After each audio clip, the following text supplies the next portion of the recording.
ஒரு சீன தேசத்து அரசர் இருந்தார். அவருக்கு வயசாயிட்டுது. அவருக்கு அடுத்தபடியா அவருடைய புள்ள பட்டத்துக்கு வரணும், ஆட்சி பொறுப்பை ஏத்துக்கணும். ஒரு நல்ல தலைவனுக்கு இருக்க வேண்டிய பண்புகள்லாம் தன்னுடைய மகனுக்கு இருக்கணும்னு விரும்பினார் அந்த அரசர். அதனால இளவரசனை பக்கத்துல இருந்த ஒரு குரு கிட்ட அனுப்புனார். இளவரசன் அவர்கிட்ட போய் சேர்ந்தான். அந்த குரு என்ன பண்ணார் தெரியுமா?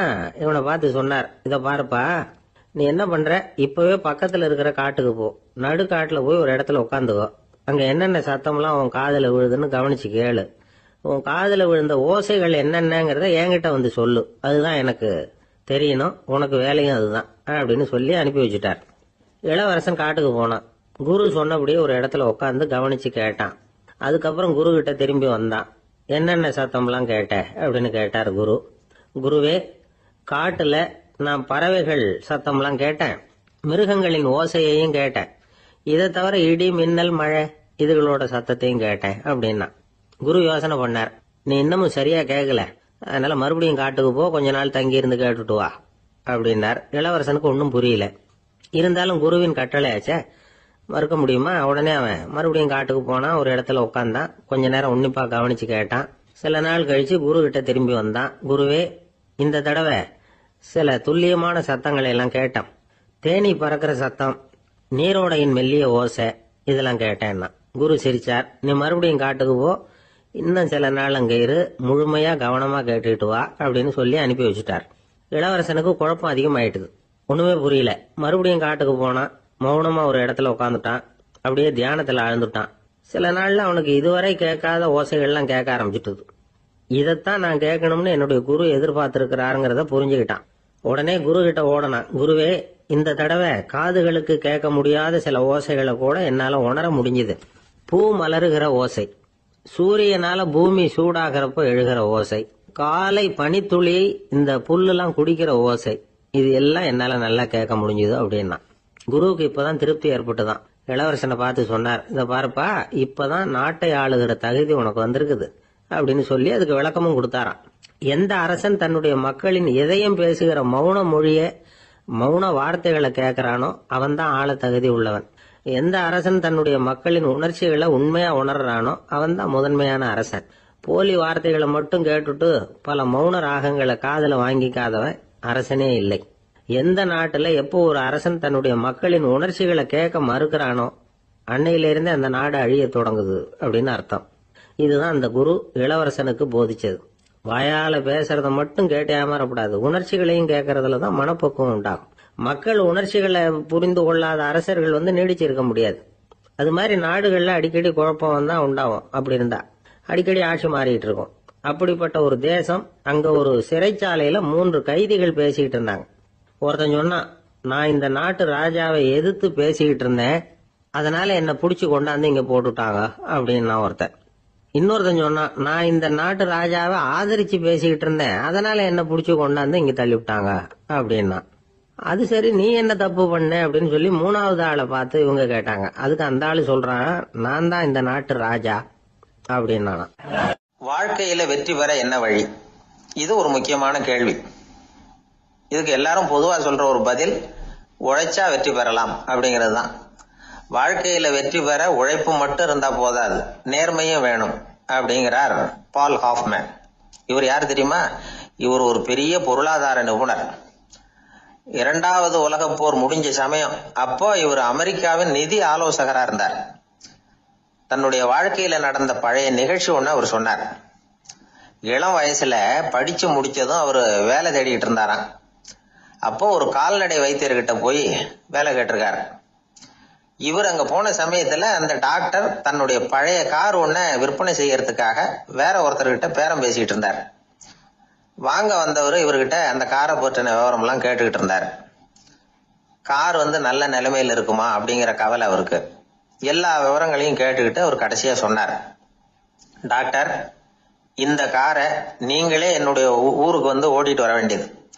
கார் எந்த ரிப்பேரும் ஆகாம என்னுடைய ஊருக்கு சேர்ந்துட்டுதுன்னா அங்கேயே நான் பணம் கொடுத்து இந்த காரை வாங்கிக்கிறேன் அப்படின்னாரு.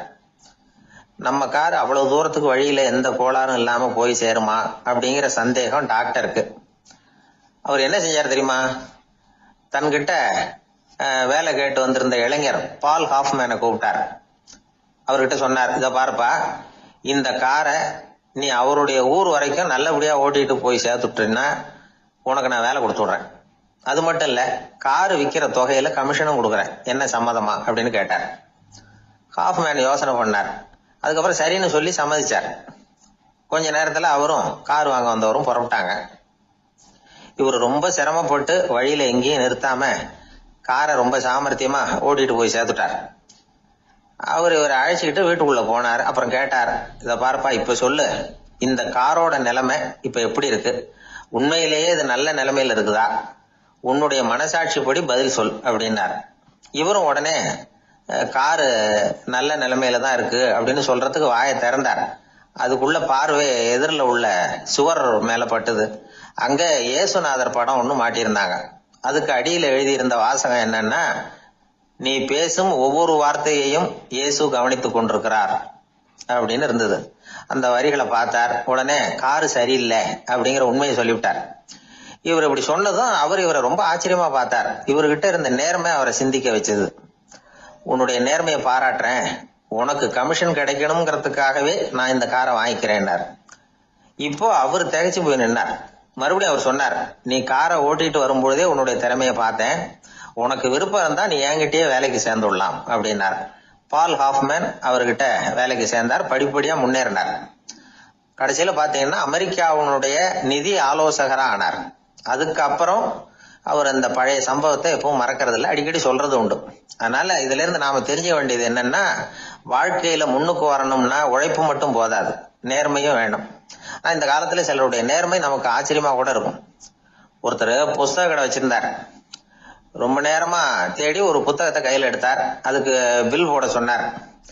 அந்த புத்தக கடைக்கு வந்த இன்னொருத்தர் பில் போடுறவர், சார் இந்த புத்தகம் மகா அறுவை, மகா மட்டம், இது வேணாம் உங்களுக்கு, வேற ஏதாவது ஒண்ணு பாருங்கன்னார். புத்தக கடை வச்சிருக்கிறவரே இப்படி சொன்னார். வாங்க வந்தவர் இவர் ஆச்சரியமா பார்த்தார். உங்க நேர்மையை பாராட்டுறேன், அது சரி, இந்த புத்தகத்தை ஏற்கனவே நீங்க படிச்சு பார்த்துட்டீங்களான்னு கேட்டார். அதை படிச்சு வேற பாக்கணுமான்னார். அப்புறம் எப்படி இது மகாமட்டம்னு சொல்றீங்க அப்படின்னார். அதை எழுதினவனே நான் தான் சார் அப்படின்னார் அவர். இது ஒரு விதமான நேர்மை, நேர்மையை ஒத்துக்கிறது. எப்படி இருந்தாலும் வாழ்க்கையில உழைப்பும் நேர்மையும் உயர்வதற்கு வழிகள். உழைப்பை விட நேர்மை முக்கியம் அப்படிங்கறத புரிந்து கொண்டால் வாழ்க்கையில வெற்றி நிச்சயம். திருநெல்வேலி மாவட்டத்துல கோவில்பட்டிக்கு பக்கத்துல உள்ள ஊர் கடம்பூர். காமராசர் முதலமைச்சரா இருந்த காலம். கடம்பூர்ல ஒரு பள்ளி சீரமைப்பு மாநாடு நடக்குது. அந்த பக்கத்துல உள்ள பள்ளிக்கூடம்லாம் அதுல கலந்துக்குது. கண்காட்சி வேற, ஊர் பூரா விழா கோலம். மறுநாள் மாநாடு நடக்க போகுது. ஆனா முதல் நாளே மழை பிடிச்சிக்கிட்டுது. மறுநாளும் அது விடாம பேஞ்சுக்கிட்டு இருக்குது. காமராசர் காலையில இருந்து பல்வேறு நிகழ்ச்சிகள்ல கலந்துக்கிட்டு சாயந்தரமா கடம்பூருக்கு வந்து சேர வேண்டியவர். மழை பேஞ்சுக்கிட்டு இருக்கிறதுனால நிகழ்ச்சி ரத்தாயிடுமோ என்னமோ அப்படின்னு எல்லாரும் சந்தேகப்பட்டுக்கிட்டு இருக்கிறாங்க. அவர் கோவில்பட்டி பயணிகள் விடுதியில இருக்கிறார். கடம்பூர்ல இருந்து சில பேர் போய் அவரை சந்திக்கிறாங்க. மழை பெஞ்சுக்கிட்டு இருக்குதே, என்ன செய்யலாம் அப்படின்னு கேக்குறாங்க. மழை பெஞ்சா நல்லது தானே, அதுக்காக மாநாட்டை எதுக்காக ரத்து செய்யணும்? ஆசிரியர்கள் எவ்வளவு கஷ்டப்பட்டு ஏற்பாடு பண்ண மாநாடு, கட்டாயம் வந்துடுறேன் அப்படின்னாராம் காமராசர். உடனே புறப்பட்டார். மழையை பொருட்படுத்தாத மக்கள் கூட்டம். அது கலையாம காத்துக்கிட்டு இருக்கிறாங்க அவ்வளவு பேரும். தலைவர் வந்துட்டார்னு தெரிஞ்சது ஜனங்களுக்கு ஏகப்பட்ட உற்சாகம். ஜனங்கள் அவ்வளவு உற்சாகமா வரவேற்றாங்க. மாநாடு ஆரம்பமாச்சு. மலர் மாலைகள் மலை மாதிரி குவிய ஆரம்பிச்சுட்டுது. வரிசையா ஒவ்வொரு கல்வி நிலையம் சார்பாகவும் வரவேற்பு பத்திரம் வாசிச்சு கொடுக்கறாங்க. என்ன வாசிக்கிறாங்கிறத காமராசர் கூர்ந்து கவனிக்கிறார். ஏகப்பட்ட புகழ் மொழிகள், ரொம்ப பாராட்டி புகழ்ந்து என்னென்னமோ வாசிச்சுக்கிட்டு இருக்கிறாங்க. கொடை வள்ளலே, குணக்குன்றே, மலையே, கடலே, இப்படி தமிழ் மொழியில பாராட்டுறதுக்கு எத்தனை வார்த்தைகள் உண்டோ அத்தனையும் அதுல சேர்த்திருக்கிறாங்க. காமராசர் பொறுமை இழந்துட்டார். போதும் போதும், உங்க எல்லாரையும் பார்த்து 2 வார்த்தை பேசிட்டு போறதுக்காக தான் நான் வந்திருக்கிறேன். எல்லாரும் மழையில சிரமப்பட்டு நின்றுட்டு இருக்கிறீங்க, இப்படி என்ன புகழ்ந்து படிச்சுக்கிட்டே இருந்தா எப்படி அப்படின்னாராம். அதுக்கப்புறம் பேசி முடிச்சிருக்கிறார். மாநாட்டு நிகழ்ச்சிகள் முடிஞ்சதும் இன்னொரு நிகழ்ச்சியில கலந்துக்கிறதுக்காக புறப்பட்டாராம். ஒரு திறந்த ஜீப்ல அவரை ஊர்வலமா அழைச்சிக்கிட்டு போயிருக்கிறாங்க. தெருவில் 2 பக்கமும் ஏகப்பட்ட கூட்டம். அங்கங்க ஜீப்பை நிறுத்தி ரோஜா மாலை, ஜருக மாலை இப்படி போட்டுக்கிட்டே இருக்கிறாங்க. அதெல்லாம் அப்படி அப்படியே வாங்கி அங்கங்க நின்றுகிட்டு இருந்த குழந்தைகள்கிட்டையும் தாய்மார்கள்கிட்டையும் கொடுத்துக்கிட்டே போறார். அந்த சமயத்துல கூட்டத்துக்கு அப்பால ஒரு பெரியவர் கையில ஒரு மல்லிகை சரத்தோட நின்றுட்டு இருக்கிறார். அவரால் முண்டி அடிச்சுக்கிட்டு முன்னால வர முடியல. காமராசர் இதை கவனிக்கிறார். அவ்வளவுதான், உடனே நிறுத்தப்பா வண்டிய அப்படிங்கிறார். ஜீப்பு நிக்குது. டிரைவரை பார்த்து, அதோ பார், அங்க ஒருத்தர் நிக்கிறார் பார், அவரை இங்க அழைச்சிட்டு வா அப்படின்னாராம். கூட்டம் வழி விடுது. அந்த பெரியவரை கிட்டத்துல அழைச்சிட்டு வர்றாங்க. காமராசர் அவரை பார்த்து, வாங்க வாங்க, நல்லா இருக்கீங்களா அப்படின்னு சத்தம் போட்டு உற்சாகமா விசாரிக்கிறாராம். பெரியவர் கண்கள்ல கண்ணீர், பேச்சு வரல. மல்லிகை சரத்தை அவருக்கு போடுறார். கொஞ்ச நேரம் அவர்கிட்ட பொறுமையா பேசிக்கிட்டு இருந்துட்டு அவரை அனுப்பி வைக்கிறார் காமராசர். பெரியவர் போனதுக்கு அப்புறம் காமராசர் பக்கத்துல இருந்தவங்க கிட்ட சொல்றார் அந்த பெரியவரை பத்தி. அந்த காலத்துல ரொம்ப கஷ்டப்பட்டவர் இவரு, ஜெயிலுக்கு போனவர் அப்படின்னு ரொம்ப உருக்கமா நெகிழ்ந்து போய் சொல்றார். இதுல ஒரு விஷயத்த கவனிங்க. தன்னை புகழ்ந்து படிக்கப்பட்ட வாழ்த்து மடலை படிக்க வேணாம்னு தடுத்து நிறுத்தினார். எங்கேயோ ஒரு மூலையில கையில ஒரு 4 முழம் மல்லிகை சரத்தோட ஒதுங்கி நின்றுகிட்டு இருந்த அந்த தொண்டரை அவ்வளவு பெரிய கூட்டத்துக்கு நடுவுலையும் தேடி கண்டுபிடிச்சு கிட்டத்துல கூப்பிட்டு அவர் கொடுத்த அன்பு மாலையை வாங்கி கழுத்துல போட்டுக்கிட்டார். அதுதான் காமராசர்.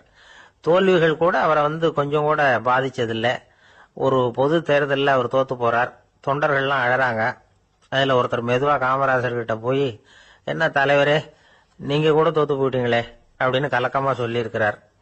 அதுக்கு காமராசர், நான் கூட தோத்து போறதுக்கு பேர் தான்ப்பா ஜனநாயகம் அப்படின்னாராம். சில பேர் ஆழம் பார்த்தா 60 வயசு மாதிரி தோணும்.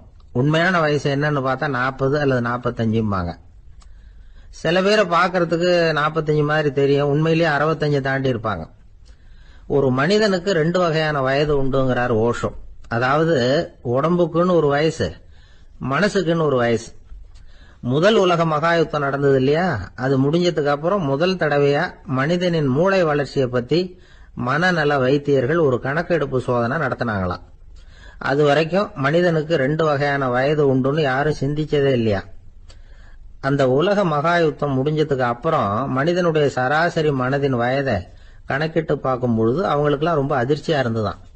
ஏன்னா அது ரொம்ப பின்தங்கிய நிலையில இருந்திருக்கு, வளர்ச்சி அடையாத நிலையில இருந்திருக்கு. அவங்க கண்டுபிடிச்ச பிரகாரம் அப்போ மனசோட சராசரி வயசு என்ன தெரியுமா, 14. அப்படின்னா பாத்துங்க, உடல் ரீதியா ஒருத்தரோட வயசு 70 கூட இருக்கலாம், ஆனா மனசோட வயசு 14 தான். இதுக்கு நேர்மாறா அமைஞ்சு போச்சுன்னு வச்சுங்க. அதாவது ஒருத்தருக்கு உண்மையிலேயே 14 வயசு, அதாவது உடலோட வயசு 14, அவரோட மனசின் வயசு 70ன்னு வச்சுக்கோங்க. இப்படி அமைஞ்சுட்டுதுன்னா அவர் சீக்கிரம் ஞானத்தன்மை அடைஞ்சிருவார் அப்படின்னு அர்த்தம். இப்ப நமக்கெல்லாம் உடம்போட வயசு மனசோட வயசு ரெண்டும் ஒன்னா இருந்துட்டா அதுவே போதும், அதுவே பெரிய விஷயம். இப்ப எமர்சன் கிட்ட போய் ஒருத்தர் கேட்டாரா, உங்க வயசு என்ன அப்படின்னு. அவர் உடனே பதில் சொல்லியிருக்கார், 360 வருஷம் அப்படின்னாராம். கேட்டவர் குழம்பி போயிட்டார். அவர் என்ன சொல்றாரு, 360 வயசா, என்ன நம்ம காதல தான் சரியா விழலையா? எமர்சன் எப்பவும் உண்மையை பேசுற ஒரு சிறந்த அறிவாளி, அவர் இப்படிலாம் பொய் சொல்ல மாட்டாரே அப்படின்னு ஒரு யோசனை பண்ணிக்கிட்டே இவர் மறுபடியும் அவர் கிட்ட போனாராம். ஐயா, நீங்க சொன்னது சரியா என் காதல விழல, அதனால மறுபடியும் கேட்கிறேன், உங்க வயசு என்ன அப்படின்னாராம். எமர்சன் மறுபடியும் சொல்லியிருக்கிறார், 360 வருஷம்னு. வந்தவருக்கு உண்மையிலேயே அதிர்ச்சியா போட்டுது. அதுக்கப்புறம் மெதுவா ஆரம்பிச்சாராம், ஐயா நீங்க சொல்றதை என்னால ஏத்துக்க முடியாது. எப்படி பார்த்தாலும் இப்போ உங்களுக்கு வயசு ஒரு 60க்கு மேல இருக்காதுன்னு நினைக்கிறேன் அப்படின்னாராம். நீங்க சொல்றது சரிதான், அது என் உடம்போட வயசுன்னாராம் எமர்சன். அப்படின்னா ஏற்கனவே நீங்க சொன்னது அப்படின்னு கேட்டிருக்காரு, அது என் மனசோட வயசு அப்படின்னாராம். நம்மளை பொறுத்த வரைக்கும் அறிவு தூசு படிஞ்சிருக்கு, அது மாதிரியே அன்பும் மாசுபட்டு இருக்கு. இது ரெண்டையும் சுத்தம் பண்ண வேண்டியிருக்குது. அப்பதான் நாம சரியான வயசுல வாழ முடியும். ஒரு ஆசாமி இருக்கிறார், அவருக்கு உடம்போட வயசு அதிகம், மனசோட வயசு ரொம்ப குறைச்சல், குழந்தை மாதிரி. அவர் ஒரு ஆஸ்பத்திரியில படுத்திருக்கிறார். நர்சம்மா எல்லாருக்கும் மருந்து கொடுத்துட்டு போறாங்க. கொஞ்ச நேரம் கழிச்சு திரும்பி வந்தாங்க. அப்ப இவர் அந்த அம்மாவை கூப்பிட்டு சொல்றார், இத பாருங்க சிஸ்டர், நீங்க எல்லாருக்கும் சின்ன சின்ன மாத்திரையா கொடுத்துட்டு எனக்கு மட்டும் நீளமான மாத்திரையா கொடுத்துட்டீங்க, முழுங்கறதுக்கு ரொம்ப கஷ்டமா போச்சு, இனிமே எனக்கு சின்ன மாத்திரையா கொடுங்க சிஸ்டர் அப்படின்னாராம். அந்த அம்மா உடனே அதிர்ச்சி ஆகி தலையில அடிச்சுக்கிட்டாங்களாம். நான் கஷ்டப்பட்டு மாத்திரையை முழுங்கினத்துக்கு நீங்க ஏமா தலையில தட்டிக்கிறீங்க அப்படின்னு கேட்டிருக்காரு இவர். இதுக்கு அவங்க சொல்லியிருக்கிறாங்க, நான் உங்களுக்கு கொடுத்துட்டு போனது மாத்திரை இல்லைங்க, அது தெர்மாமீட்டர் அப்படின்னாங்களாம். ஆபீஸ்ல வேலை பார்க்கிற ஒருத்தர் வந்தார். பேசாம ஒரு 10 நாள் லீவு போட்டுடலாமா பாக்குறேன் அப்படின்னார். ஏன்னு கேட்டோம். என்னுடைய மேலதிகாரி ஒரு முசுடு சார், அவர்கிட்ட வேலை பார்க்கறது ரொம்ப கஷ்டமா இருக்குது அப்படின்னார். ஆபீஸ்ல வேலை பார்க்கறவங்க எல்லாம் ஒரு விஷயத்த நல்லா ஞாபகத்துல வச்சுக்கணும். மேலதிகாரிங்கிறவர் ஒரு பெரிய மகான் இல்ல, அவரும் ஒரு மானிட பிறவிதான். சராசரி மனுஷனுக்கு உள்ள பலம் பலவீனம் ரெண்டும் அவருக்கும் உண்டு. அதனால அவரை கொஞ்சம் அனுசரிச்சு போறதுக்கு பழகிறது தான் நல்லது. மேலதிகாரிகள்ல பல வகை உண்டு. அதுல முக்கியமா 3 வகை. அதுல ஒரு வகை எப்படி தெரியுமா? உங்களை ஒரு வேலை செய்யற மெஷினா மட்டுமே நினைக்கக்கூடிய வகை. இவங்கெல்லாம் எப்படின்னா, எங்கேயாவது வெளியூர் போயிருந்தா கூட அங்கிருந்து போன் பண்ணுவாங்க, அந்த வேலை என்னாச்சு, இந்த வேலை என்னாச்சு அப்படின்னு. இவங்களுக்கெல்லாம் உங்க நலனை பத்தியோ உங்க குடும்பத்தை பத்தியோ அக்கறை இருக்காது. நீங்க சொல்ற யோசனை எதுவும் இவங்க கிட்ட எடுபடாது. கொடுத்த வேலையை பாரு, நீ எனக்கு புத்தி சொல்ல வேணாம் அப்படிம்பாங்க. இவங்களை அனுசரிச்சு போறதுக்கு ஒரே வழி, இவங்க எதை சொன்னாலும் சரின்னு சொல்லிவிட்டு வேலையை கவனிக்க வேண்டியதுதான். இவங்க கிட்ட வேற எந்த கேள்வியும் கேட்டுக்கிட்டு இருக்கக்கூடாது. ஆமா சாமி போடுறது கௌரவ குறைச்சல் இல்ல, அது ஒரு அலுவலக சௌகரியம், அவ்வளவுதான். இன்னொரு வகையான மேலதிகாரிகள் எப்படி தெரியுமா? இவங்கெல்லாம் ஆபீஸ் வேலையை பத்தி அதிகமா கவலைப்பட்டுக்கிட்டு இருக்க மாட்டாங்க. தங்களுடைய சொந்த இமேஜ் பாதிக்கப்படக்கூடாதுங்கிறதுலயே கவனமா இருப்பாங்க. இவங்கெல்லாம் அடிக்கடி உங்க நலனை விசாரிப்பாங்க. அதே மாதிரி நீங்களும் அவரை விசாரிக்கணும்னு எதிர்பார்ப்பாங்க. இந்த ரக அதிகாரிகளுக்கெல்லாம் புது வருட வாழ்த்து அனுப்பலாம், பிறந்த நாள் வாழ்த்து அனுப்பலாம். அவருக்கு எங்கேயாவது ஒரு பாராட்டு விழா நடந்தா முதல் வரிசையில போய் உட்காந்து உங்க முகத்தை காட்டலாம். ஆபீஸ் வேலையை மட்டுமே பாக்குற பணியாளர்கள் இது மாதிரி அதிகாரிகள் கிட்ட நல்ல பேர் வாங்க முடியாது. இன்னொரு வகையான மேலதிகாரிகள் உண்டு. அவங்க எப்படின்னா, ஆபீஸ் வேலையை பத்தியும் கவலைப்பட மாட்டாங்க, தனக்கு கீழே வேலை பார்க்கறவங்கள பத்தியும் கவலைப்பட மாட்டாங்க. எக்காரணம் கொண்டும் தன்னுடைய பொசிஷனுக்கு ஆபத்து வந்துடக்கூடாதுன்னு நினைக்கக்கூடியவங்க இவங்க. இவங்களால கடுமையான வேலை செய்யவும் முடியாது, தீர்மானிக்கவும் முடியாது. எந்த முடிவையும் எடுக்காம அப்படியே தள்ளி போட்டுக்கிட்டே போடுவாங்க எல்லாத்தையும். இதனால என்ன ஆகும்னா, இவருக்கு கீழே வேலை பார்க்கற உங்களுக்கு பொறுப்பு அதிகமாயிடும். இவங்க கிட்ட போய் பிரச்சனையை மட்டும் சொல்லி பிரயோஜனம் இல்லை, அதுக்கான முடிவுகளை நீங்களே சொல்லணும். அப்பதான் இது மாதிரி அதிகாரிகள் கிட்ட நல்ல பேர் வாங்கலாம். அட்லீஸ்ட் கெட்ட பேர் வாங்காமலாவது காலம் தள்ளலாம். ஆபீஸ்ல வேலை பார்க்கறவங்க முக்கியமா சில விஷயங்களை ஞாபகத்துல வச்சுக்கணும். ஆபீஸ்ல நடக்கிற நல்லது கெட்டது எதுவா இருந்தாலும் உடனடியா மேலதிகாரி கிட்ட தெரிவிக்கிறது நல்லது. 3வது மனிதர் மூலமா அதை அவர் தெரிஞ்சுக்கிறது அவ்வளவு நல்லது இல்லை. எந்த மேல் அதிகாரியுமே தான் இந்த சர்பாஸ் செய்யப்படுறத விரும்புறதில்லை. அதனால அவருக்கு தெரியாம மேலிடத்துக்கு மணி எழுதி போடக்கூடாது. அப்படி எழுதி போடுறவங்க சில பேர் இருக்கிறாங்க. நீங்களும் உங்க மேலதிகாரியும் தொழில் ரீதியா ஒரே படிப்பு படிச்சவரா இருக்கலாம். அப்படி இருந்ததுன்னா அட்ஜஸ்ட் பண்ணி போறது கொஞ்சம் கஷ்டம்தான். இதை மனசுல வச்சுக்கிட்டு நடந்துக்கணும். உங்களுக்கும் அவருக்கும் அபிப்பிராய பேதமா, அது அவருக்கும் உங்களுக்கும் உள்ள தனிப்பட்ட பிரச்சனை, அதை விளம்பரப்படுத்திட்டு இருக்க கூடாது. அது அவருடைய கோபத்தை கிளறும். உங்க மேலதிகாரி உங்க கூட படிச்சவரா இருக்கலாம், அதுக்காக அவர் எல்லாருக்கும் முன்னாடி அடைய கிச்சாமி எப்படா இருக்க அப்படின்லாம் கேட்டுக்கிட்டு இருக்க கூடாது. பொதுவா யாரும் அதை விரும்புறதில்ல. இவ்வளவையும் உங்க மனசுல வச்சுக்கிட்டு கொஞ்சம் சாமர்த்தியமா நடந்துகிட்டீங்கன்னா ஆபீஸ் உங்களுக்கு அவஸ்தையா இருக்காது, ஆனந்தமா இருக்கும். ஒரு மேலதிகாரி தன்கிட்ட வேலை பார்க்கிற ஒருத்தரை பத்தி ரொம்ப பெருமையா சொன்னாராம். எங்க ஆபீஸ்ல எவ்வளவோ பேர் வேலை பார்க்கறாங்க, எல்லாரும் தினமும் ஏதாவது பிரச்சனைகளை சொல்லிட்டு இருப்பாங்க. ஆனா இவர் ஒருத்தர் மட்டும்தான் இது வரைக்கும் என்கிட்ட எந்த பிரச்சனையும் சொன்னதே இல்லை. அவர் பாட்டுக்கு வருவார், வேலை பார்ப்பார், போயிடுவார் அப்படின்னாராம்.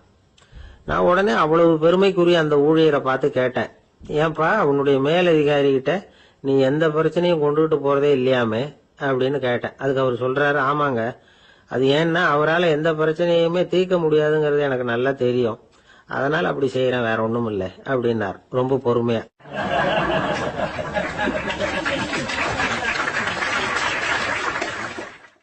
ஒருத்தர் சிகரெட்டும் கையுமா வந்தார். சார், இந்த புகைப்பிடிக்கிற பழக்கத்தை நிறுத்தி போடணும்னு தான் பாக்கிறேன், முடியலன்னார்.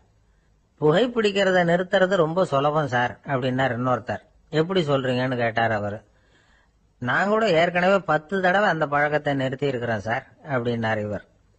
இதுல இருந்து என்ன தெரியுது? புகைப்பழக்கத்தை திடீர்னு விட்டு விடுறதுங்கிறது ரொம்ப கஷ்டம்னு தெரியுது. இருந்தாலும் இது சம்பந்தமான ஆராய்ச்சி, அனுபவம், இது ரெண்டையும் அடிப்படையா வச்சு சில வழிமுறைகளை சொல்றாங்க. அதாவது புகைப்பிடிக்கிறத நிறுத்துறதுக்கு 10 வழிகள் உண்டு அப்படின்னு சொல்றாங்க. அது என்னங்கறத தெரிஞ்சுக்கிட்டா உபயோகப்படுதான்னு பார்க்கலாமே. முதல் கருத்து என்னன்னா, கொஞ்ச நாளைக்கு புகைப்பிடிக்கிற நண்பர்களை விட்டு விலகி இருக்கணும்.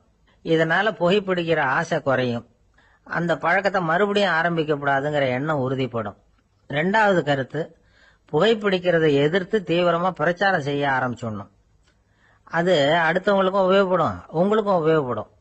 உங்க உள்ளுணர்வை அது தூண்டும், உங்களை உறுதி கொள்ள வைக்கும். 3வது கருத்து என்னன்னா, தினமும் 2 தடவை குளிக்கணும். எப்படி தெரியுமா?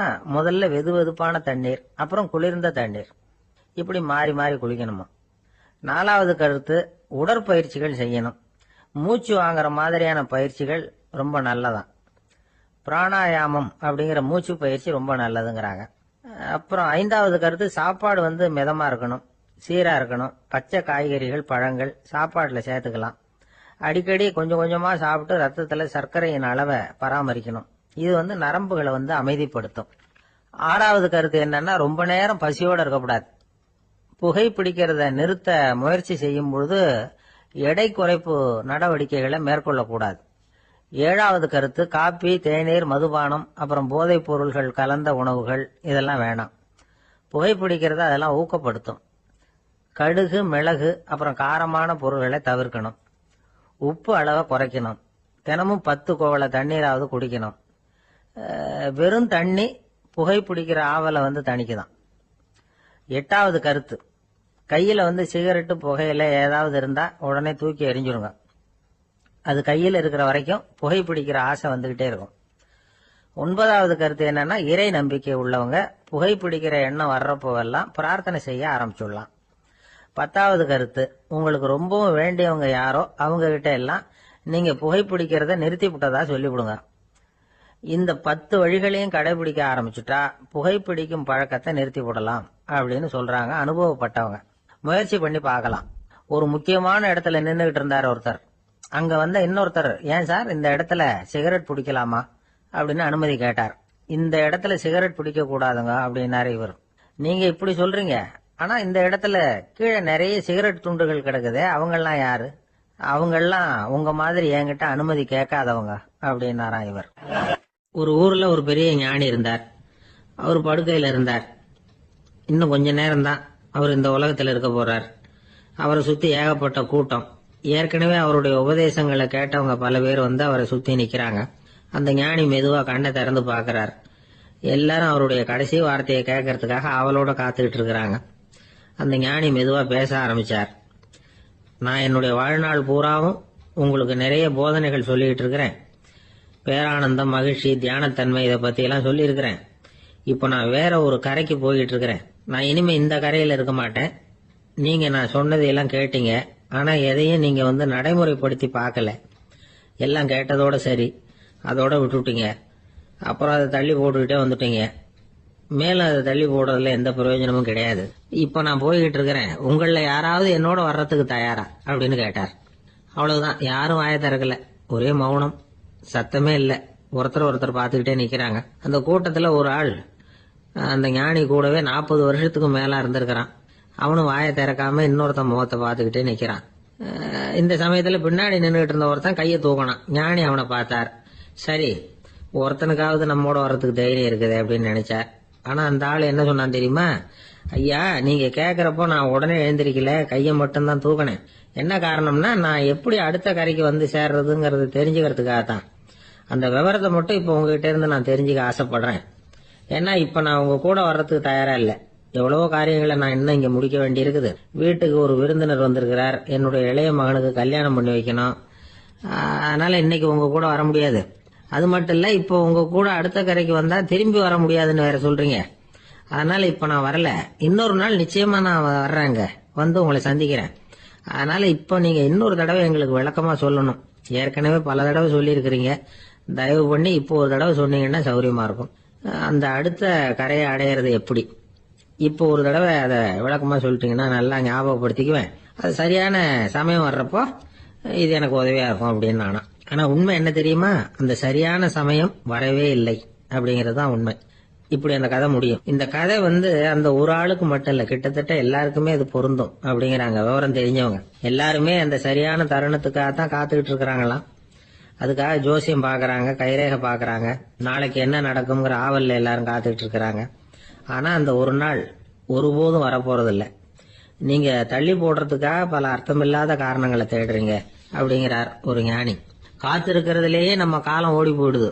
ஏன்னா இன்னைக்கு நாம சிந்திக்கிறது நாளைக்கு நாம சிந்திக்கிறது இல்ல.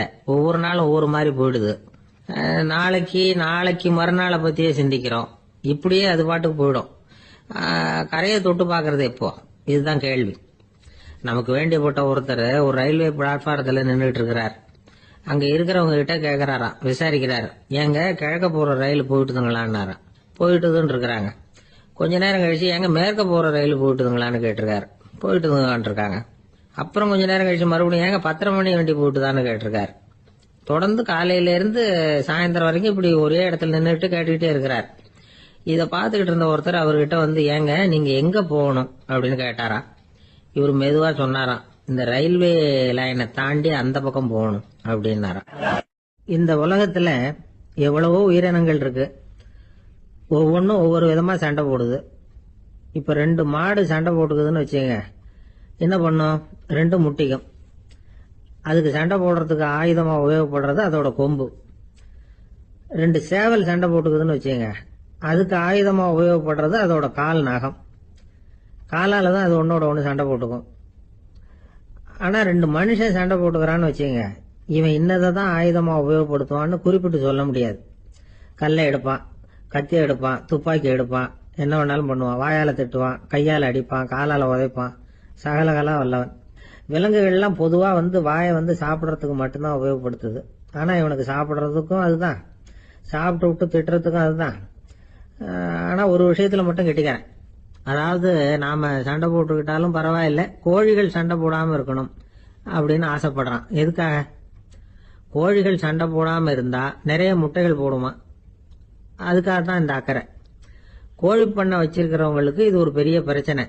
அதாவது பண்ணையில் இருக்கிற கோழிகளுக்குள்ள அடிக்கடி சண்டை வந்துடும், அதனால முட்டை உற்பத்தி குறைஞ்சிரும்.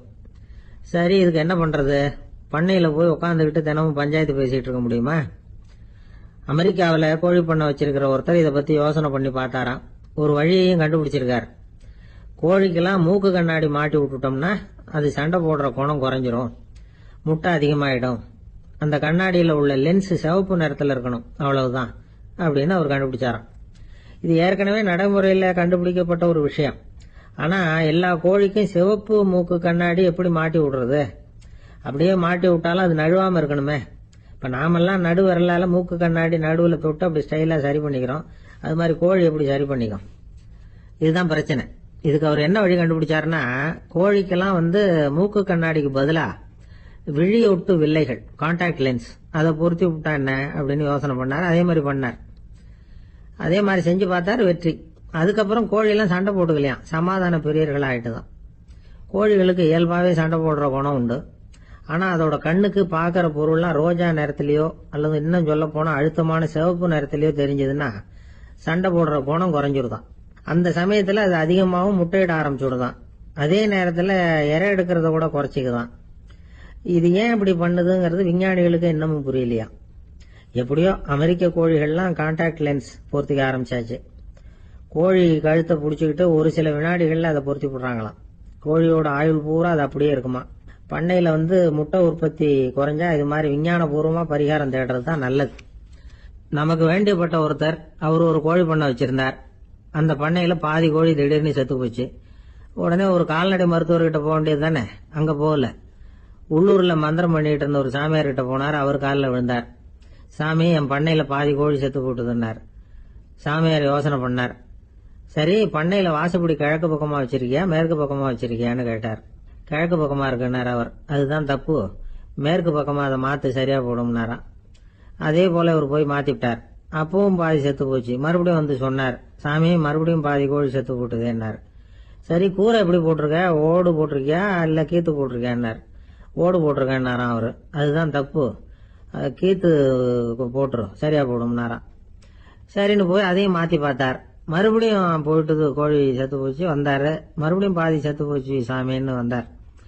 இவரும் யோசனையை மாத்தி மாத்தி சொல்லிட்டே இருக்கிறார். இப்படி அவரும் மாத்தி மாத்தி பார்த்தார். 6வது தடவையா அவரை தேடிட்டு வந்தார். அந்த சமயத்துல இவர் ரொம்ப தீவிரமா யோசனை பண்ணி பார்த்துட்டு, அது சரிப்பா, நீ என்கிட்ட சளைக்காம வந்துகிட்டு இருக்கிற, நானும் யோசனை சொல்லிட்டு இருக்கேன். இப்பவும் உங்ககிட்ட சொல்றதுக்கு என்கிட்ட யோசனை நிறைய இருக்கு, ஆனா சோதிக்கிறதுக்கு உங்ககிட்ட கோழி இல்லையே, என்ன பண்றது அப்படின்னாராம். ஒருத்தர் ரொம்ப அவசரமா வந்தார். சார், மனுஷன் நிம்மதியா இருக்கிறதுக்கு என்ன வழின்னு கேட்டார். சீக்கிரமா ஒரு கல்யாணத்தை பண்ணீங்க, எல்லாம் சரியா போடும் அப்படின்னோம். அவர் ஒரு மாதிரியா பார்த்தார். ஏற்கனவே எனக்கு கல்யாணம் ஆயிட்டுது சார், அதனாலதானே நிம்மதியா இருக்கிறதுக்கு வழி கேட்கறேன் அப்படின்னார். சரி, இவர் ஒரு மாதிரியான கேஸ் அப்படின்னு நினைச்சுக்கிட்டு நம்ம கிட்ட இருந்த ஒரு சின்ன புத்தகத்தை அவர்கிட்ட தூக்கி கொடுத்தோம். இதை படிச்சு பாருங்கன்னு. கல்யாணத்துக்கு பிறகும் சந்தோஷமா இருக்கிறதுக்கு என்ன வழி அப்படிங்கிற கேள்விக்கு அந்த புத்தகத்துல விளக்கம் இருந்தது. கணவன் மனைவிக்குள்ள சிக்கல் வராம இருக்கிறதுக்கு அதுல சில வழிகளை சொல்லி கொடுத்துருக்காங்க. அதெல்லாம் என்னென்ன அப்படிங்கறத இப்ப பாக்கலாமா? குடும்பம்னு இருந்தா கோபம் வரதான் செய்யும். அது வந்துட்டு போகட்டும், பரவாயில்ல. ஆனா அந்த கோபம் ஒரே நேரத்துல 2 பேருக்கும் வந்துடாம பாத்துக்கணும். ஒரு சமயத்துல யாராவது ஒருத்தர் தான் கோபப்படணும், அடுத்தவங்க அமைதியா இருக்கணும். அதுக்கப்புறம் இவர் அமைதியான உடனே அவங்க ஆரம்பிச்சுக்கலாம். கோபமா ஏதாவது சொன்னா உடனே கோபமா பதில் சொல்லக்கூடாது. கொஞ்சம் பொறுத்து கோபம் தீர்ந்த உடனே அந்த பதில சொல்லலாம். அப்போ பதில் கோபமா இருந்தா கூட அது அவ்வளவு பெருசா தெரியாது. அற்ப விஷயத்துக்கெல்லாம் காய்ச்சி மூச்சுன்னு கத்திட்டு இருக்க கூடாது. உங்க 2 பேருக்குள்ள ஒரு தர்க்கம் ஆரம்பம் ஆயிட்டுதுன்னு வச்சுக்கோங்க. கடுமையா 2 பேரும் விவாதம் பண்றீங்க. உங்கள ஒருத்தர் இதுல ஜெயிக்கணும்னா அது நீங்களா இருக்க வேணாம், அடுத்தவங்க ஜெயிக்கிறதுக்கு நீங்க துணையா இருங்களேன். அப்படின்னா நீங்க கொஞ்சம் விட்டு கொடுக்கணும், அவ்வளவுதான்.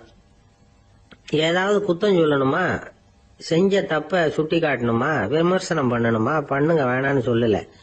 ஆனா சொன்னத அப்படி சொல்றத கொஞ்சம் அன்பா இதமா சொல்லுங்க. எப்போ நடந்த தவறுகளை எல்லாம் இப்ப போய் மறுபடியும் ஞாபகப்படுத்திட்டு இருக்க வேண்டாம். நான் அப்பவே சொன்னேன் இந்த புடவை வேணாம்னு, நீங்க தான் கேட்கல, இப்ப பாருங்க கிழிஞ்சு போச்சு இப்படின்னு கத்துனாங்க ஒரு அம்மா. எப்ப சொன்னீங்கன்னு கேட்டா ஒரு 10 வருஷத்துக்கு முன்னாடி தீபாவளி சமயத்துல அப்படிங்கிறாங்க. அது என்ன இன்னும் அப்படியே புதுசாகவா இருக்கும்? உங்களுக்கு அவரு தான் பெருசு, அவருக்கு நீங்க தான் பெருசு. அதை விட இந்த உலகத்துல வேற எதுவும் முக்கியம் இல்லைன்னு நினைக்கணும். நீ தான் என்னுடைய உலகம்னு எத்தனை தடவை சொல்லியிருப்பீங்க? அதெல்லாம் வெறும் வசனமா போயிடக்கூடாது. ஏதாவது ஒரு பிரச்சனையை பத்தி கடுமையா விவாதம் பண்ணிட்டு இருக்கீங்க, அதை அப்படியே பாதியில விட்டுட்டு படுக்கைக்கு போயிடக்கூடாது. சுச்சத்தை நாளைக்கு பேசிக்கலாம்னு. அப்படி போனா தூக்கம் வராது. பிரச்சனையை ஒரு முடிவு பண்ணிக்கிட்டு அதுக்கப்புறமா தூங்க போகணும். ஒரு நாள்ல ஒரு தடவையாவது உங்க ஜோடியை பாராட்டி நல்ல விதமா கனிவா ஒரு வார்த்தை சொல்லணும் அப்படின்னு தீர்மானம் பண்ணீங்க. ஏதாவது தப்பு பண்ணிவிட்டீங்கன்னா பரவாயில்ல, அதை ஒத்துக்கிறதுக்கும் மன்னிப்பு கேட்கறதுக்கும் தயாரா இருக்கணும். அது ஒன்றும் கேவலம் கிடையாது. வீட்டுக்குள்ளதானே கேட்க போறீங்க, வெளியில யாருக்கு தெரிய போகுதோ? எப்படியோ உங்களுக்குள்ள ஒரு சமரசம் ஆனா சரிதான். ஒரு தகராறுன்னு எடுத்துக்கிட்டா குறைஞ்சபட்சம் அதுக்கு 2 பேர் தேவை. தனியாவே உட்காந்துக்கிட்டு நான் இப்ப தகராறு பண்ணிட்டு இருக்கிறேன் அப்படின்னு யாரும் சொல்ல முடியாது. 2 பேர் தகராறு பண்றாங்கன்னா பொதுவா அந்த 2 பேர்ல யாரு அதிகமா பேசுறாங்களோ அவங்க பேர்ல தான் தப்பு இருக்கும். அதை மனசுல வச்சுக்கணும். இதெல்லாம் தான் அந்த புத்தகத்துல போட்டிருக்கிற வழிமுறைகள். இவ்வளவும் சரியா வரலன்னா அப்புறமா சொல்லுங்க, வேற புத்தகம் ஏதாவது இருக்கான்னு தேடுவோம். ஒரு கணவன் தன்னுடைய மனைவியை அழைச்சிட்டு ஒரு மனோதத்துவ டாக்டர் கிட்ட வந்தாரா. டாக்டர், எங்களுக்கு கல்யாணம் ஆகி 30 வருஷ காலமா நாங்க ஒரு விஷயத்துல கூட ஒத்து போனதில்லை அப்படின்னு ஆரம்பிச்சார். உடனே அந்த அம்மா குறுக்கிட்டு, அது 30 வருஷம் இல்ல 32 வருஷம் அப்படின்னாங்களாம்.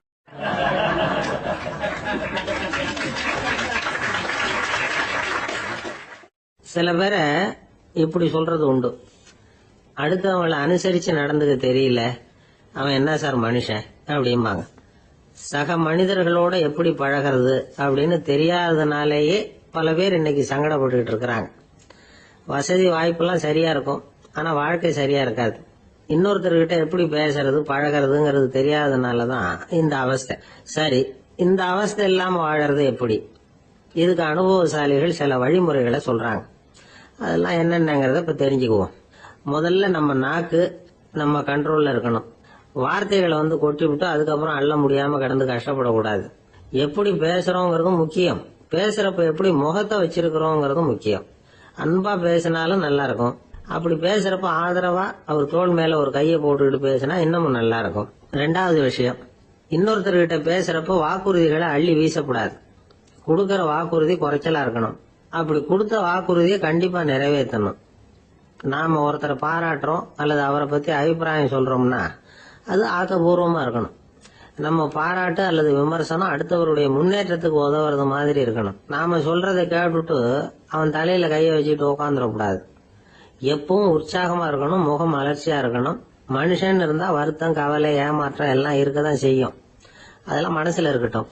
அந்த வருத்தமும் கவலையும் ஏமாற்றமும் சேர்ந்துகிட்டு நம்ம முகத்துல இருக்கிற மலர்ச்சியை மூடி மறைக்கிறதுக்கு நாம இடம் கொடுத்துடக்கூடாது. எந்த விஷயத்த பத்தி யாருகிட்ட பேசினாலும் வெளிப்படையா பேசணும், திறந்த மனசோட பேசணும். மூடி மறைச்சி முன்னு முழுங்கிட்டு இருக்க கூடாது. இன்னொருத்தர்கிட்ட பேசுறப்போ விவாதம் பண்ணுங்க, அது தப்பு இல்ல. ஆனா வாதாடிட்டு இருக்க கூடாது. அதாவது என்ன சொல்றாங்கன்னா, டிஸ்கஸ் பண்ணலாம், ஆர்கியூ பண்ணக்கூடாதான். நம்ம கிட்ட இருக்கிற நல்ல குணங்களை நாம எடுத்து சொல்லிட்டு இருக்க கூடாது. அந்த நல்ல குணங்களே நம்மளை பத்தி எடுத்து சொல்லணும். அது மாதிரி நடந்துக்கணும். அதே மாதிரி அடுத்தவங்க கிட்ட உள்ள கெட்ட குணங்களை பத்தி அவசியம் இல்லாம நாம பேச வேண்டியதில்லை. உங்களை பத்தி யாராவது தப்பா பேசுறாங்களா, அப்படி அவங்க பேசுறதுல உண்மை இல்லையா, அப்படின்னா அதை நீங்க பொருட்படுத்த வேண்டியதில்லை, விட்டுடலாம், அது தானா போயிடும். ஒரு 4-5 பேரோட பேசிக்கிட்டு இருந்தீங்கன்னா எல்லாருக்கும் முக்கியத்துவம் கொடுங்க, யாரையும் அலட்சியப்படுத்தாதீங்க. தமாஷா பேசலாம், ஆனா உங்க தமாஷ் அடுத்தவங்களை கேலி பண்றதா இருக்கக்கூடாது. நமக்கு கிடைக்க வேண்டியது கிடைக்கலையே அப்படிங்கிற தவிப்பு நம்ம கிட்ட இருக்கக்கூடாது, அது தேவையில்லை. உங்க செயல்பாடுகள் தெளிவா இருக்கட்டும், பாராட்டு தானா உங்களை தேடிட்டு வரும். இன்னொரு மனுஷனுடைய மனசுல கௌரவமான ஒரு இடத்த பிடிக்கணும்னா நாம இந்த குணத்தை எல்லாம் நம்ம கிட்ட வளர்த்துக்கணும். இதெல்லாம் அனுபவசாலிகள் சொல்லி இருக்கிற குறிப்புகள். இந்த குறிப்புகளை சரியா புரிஞ்சுக்கணும், அது முக்கியம். தப்பா புரிஞ்சுக்கிட்டா என்ன ஆகும் தெரியுமா? இத கேளுங்க. ஒருத்தர் வந்தார், சார் அடுத்தவங்க தோள் மேல கைய போட்டுக்கிட்டு அன்பா பேசணும்னு சொன்னீங்க, அப்படிதான் பேசினேன். அவரு முதுக கூட தட்டி கொடுத்தேன், என் வேலை போயிட்டுது சார், வீட்டுக்கு அனுப்பிச்சுட்டாங்க அப்படின்னார். யாருகிட்ட அப்படி பேசுனீங்கன்னு கேட்டோம். என் முதலாளி கிட்ட சார் அப்படிங்கிறார் ரொம்ப சோகமா.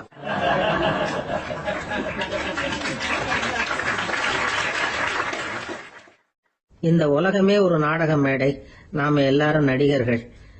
இது ஞானிகள் சொல்றது. இது ஒரு பக்கம் இருக்கட்டும். இந்த உலகத்துக்குள்ள எத்தனையோ நாடக மேடைகள், எத்தனையோ நடிகர்கள், எத்தனையோ நாடகங்கள், இதெல்லாம் எப்படி ஆரம்பமாச்சு? அதுதான் இன்னைக்கு தகவல். அதாவது ஆதி மனிதன் பேச ஆரம்பிக்கிறதுக்கு முன்னாடி சைகையாலேயே எல்லாத்தையும் சொல்லிட்டு இருந்தான். அதனால அப்பவே நடிப்பு ஆரம்பமாயிட்டுது. முதல்ல ஒரு வேட்டையத்தான் அவன் நடிச்சு காட்டியிருப்பான். இவன் எப்படி போனான், எதிரில் மிருகம் எப்படி வந்தது, அதோட எப்படி சண்டை போட்டான், எப்படி அடிச்சு கொண்டுட்டு வந்தான், இது அப்படியே மற்றவங்களுக்கு நடிச்சு காட்டியிருப்பான். ஏன்னா மொழி கிடையாது. இந்த காலத்துல எல்லாம் நாடகங்கள்ல நடிக்கிறவங்கள நடிகர்கள்ங்கிறோம். ஒரு காலத்துல உங்களுக்கு என்ன பேரு தெரியுமா? திஸ்பியர்கள் அப்படின்னு பேராம். இதுக்கு காரணம் உண்டு. அதாவது 2000 வருஷத்துக்கு முன்னாடி கிரீஸ் நாட்டுல திசிபியஸ் அப்படின்னு ஒரு ஆள் இருந்தான். அவன் ஒரு பெரிய நாடக கலைஞன். அவன் சில இளைஞர்களை சேர்த்துக்கிட்டான், பயிற்சி கொடுத்தான், நாடக குழுவை உருவாக்கினான். நடிகர்களையும் நாடகத்துக்கு தேவையான பொருள்களையும் ஏற்றிக்கிட்டு போறதுக்கு ஒரு வண்டியையும் தயார் பண்ணான். அந்த வண்டியிலேயே அவன் கிரேக்க நாடு பூராவும் சுத்தினான். ஊர் ஊரா நாடகம் போட்டான். ஒரு ஊருக்கு போனதும் அங்க நாடகம் நடத்த தியேட்டர் இருக்கா அப்படிங்கன்னு எல்லாம் பாக்குறது இல்ல அவன். ஏன்னா அப்போலாம் தியேட்டர்னா என்னன்னு தெரியாது. நாடகம்னா அது ஒரு மூடிய கொட்டைக்குள்ளதான் நடத்தணுங்கிறது அப்ப யாருக்குமே தோணல. இந்த வண்டி போகும், அதுவே ஒரு பகுதி அப்படியே ஒரு மேடை மாதிரி விரிச்சுக்கும். அதுல ஏறி நின்றுகிட்டு நாடகத்தை நடிச்சு காட்டுவாங்களாம். மக்கள்லாம் எதிரில் தரையில உட்காந்து அதை பார்த்துக்கிட்டு இருக்கிறது. உலகத்தின் முதல் நடமாடும் தியேட்டர் இதுதானா. இந்த திசிபியஸ் தான் முதலா உலகத்துல நாடகம்ங்கிற பொழுதுபோக்க நடத்தி காட்டினவன் அப்படின்னு சொல்றாங்க. அவன் சொந்தமா நாடகம் எழுதுனா, நடிச்சான், நாடகத்தை இயக்கினான். அதனாலதான் அவனை first man of the theatre அப்படின்னு சொல்லுவாங்க. அவன் தான் நாடக மேடையின் முன்னோடி.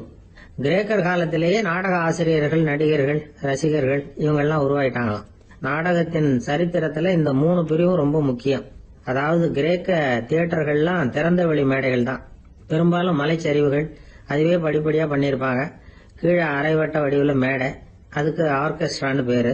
பிற்காலத்துல இதுல உட்கார்ந்து இசைக்குழுவினர் வாய்ச்சதுனால இசைக்குழுவுக்கே ஆர்கெஸ்ட்ராங்கிற பேர் வந்துட்டுது. இப்போ கிரேக்க தியேட்டர்கள்ல ஒண்ணு, அதோட காலம் கிமு 340. அதை இன்னமும் பாதுகாத்து வச்சிருக்கிறாங்களாம். எபிடாரஸ் அப்படிங்கிற இடத்துல அது இருக்குதான். இன்னமும் அந்த தியேட்டரை பயன்படுத்திட்டு வர்றாங்களாம். சிறந்த கிரேக்க நாடகங்கள்லாம் அங்க நடிக்கிறாங்களாம். ஆரம்ப காலத்திலேயே கட்டணம் கிடையாது. அப்புறம் பின்னாடிதான் நுழைவு கட்டணம்லாம் அப்படியே வந்துட்டுதான். நடிகர்கள் பளபளப்பான ஆடைகள் உடுத்தி இருப்பாங்களாம்.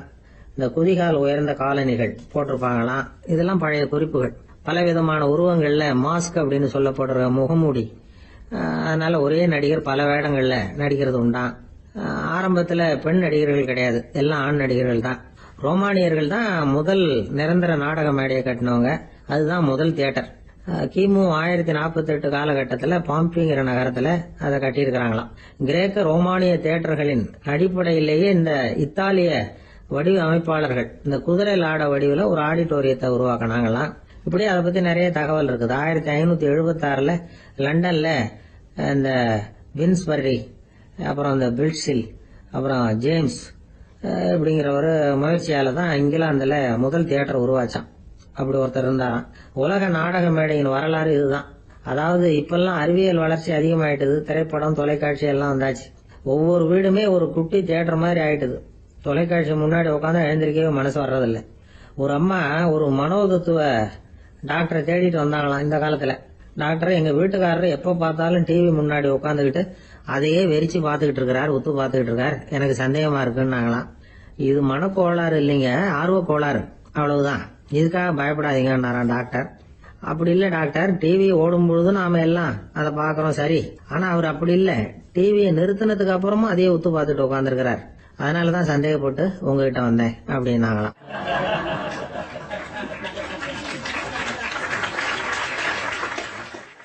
ஒரு சின்ன பையன் வந்தான். அவனை பார்த்து ஒரு கேள்வி கேட்டோம். ஏன்ப்பா உங்க வீட்டுல அம்மா புத்திசாலியா அப்பா புத்திசாலியா அப்படின்னு. அவன் அலட்சியமா நம்மளை பார்த்து சிரிக்கிறான். என்ன சார் இது, இந்த காலத்துல இது கூட தெரியாம இருக்கிறீங்களே அப்படிங்கிறான். ஒரு சின்ன பையன் நம்மளை பார்த்து இப்படி கேட்டு விட்டானே அப்படின்னு நினைக்கிறப்போ நமக்கு ஒரு மாதிரி ஆயிடும். அதுக்கப்புறம் தான் இந்த தாத்தா பாட்டி எல்லாம் சொல்ற ஒரு கதை ஞாபகத்துக்கு வந்தது. அது என்ன கதை தெரியுமா? ஒரு ஊர்ல ஒரு அம்மாவும் பிள்ளையும் இருந்தாங்களாம். அந்த மகனுக்கு திடீர்னு தேசாந்திரம் போய் வரணும்னு ஆசை வந்துட்டுது. ஊரா போய் சுத்தி பார்க்கணுங்கிற ஆசை. அந்த அம்மாவுக்கு இது பிடிக்கல. மகனை பிரிஞ்சு இருக்கிறதுக்கு அவங்க மனசு இடம் கொடுக்கல. வேணாப்பான்னு சொல்லி பார்த்தாங்க, அவன் கேட்கல. திடீர்னு புறப்படவும் செஞ்சுட்டான். சரி, இனிமே அவனை தடுக்க முடியாதுன்னு முடிவு பண்ணிட்டாங்க அந்த அம்மா. இருந்தாலும் புத்திசாலித்தனமா ஒரு யோசனை பண்ணாங்க. மகனை கிட்டத்துல கூப்பிட்டாங்க. அவங்ககிட்ட சொன்னாங்க, இதை பாருப்பா, நீ தேசாந்திரம் போறதுன்னு தீர்மானம் பண்ணிவிட்ட, அதை நான் தடுக்கல, போயிட்டு வந்துடும். ஆனா போறதுக்கு முன்னாடி எனக்கு ஒரு வாக்குறுதி கொடுத்துட்டு போ அப்படின்னாங்க. போறப்போ ராத்திரியா இருந்தாலும் பகலா இருந்தாலும் சரி, புளிய மரத்து நிழல்ல தான் தங்கணும். திரும்பி வர்றப்போ இரவும் பகலும் நீ வேப்ப மரத்து நிழல்லே தங்கணும் அப்படின்னாங்க. சரி, அப்படியே செய்யறேன்னு சொல்லி வாக்குறுதி கொடுத்தான் பையன். புறப்பட்டு போனான். போற வழியில புளிய மரத்து நிழல்லே தங்கினான், தூங்கினான். அப்படி போய்கிட்டே இருந்தான். 7வது நாள் அவன் உடம்பு சுகம் இல்லாம போயிட்டுது. ரொம்பவும் பலவீனம் ஆயிட்டான். இனிமே நடக்க முடியாதுங்கிற நிலைமை வந்துட்டுது. யோசிச்சு பார்த்தான். சரி, இதுக்கு மேல போக வேண்டாம் அப்படின்னு முடிவு பண்ணிட்டு திரும்பி வர ஆரம்பிச்சுட்டான். திரும்பி வர்றப்போ வழியில வேப்ப மரத்து நிழல்லையே தங்கி வந்தான். நாளுக்கு நாள் உடம்பு சரியா வந்துட்டுது. 7வது நாள் வீட்டுக்கு சேர்றான். உடம்பு பழையபடியே கலகலப்பாயிட்டுது. பூர்ண சுகம். தேசாந்திரம் போன பையன் திரும்பி வந்துட்டானே அப்படின்னு அந்த அம்மா ஆச்சரியப்படல. ஏன்னா அவங்களுக்கு தெரியும் இப்படி ஆகும்னு. பையன் சீக்கிரமா திரும்பி வரணுங்கிறதுக்காக தான் அவங்க அந்த யோசனையை சொன்னாங்க.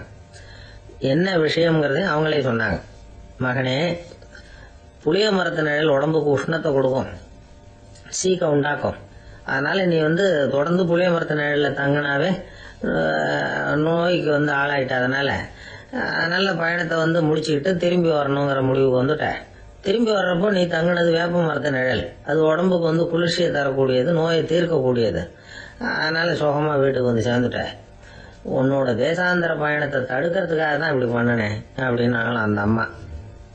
பாத்தீங்களா அம்மாவோட புத்திசாலித்தனத்தை? அப்பாவா இருந்தா இப்படியா பண்ணுவார்?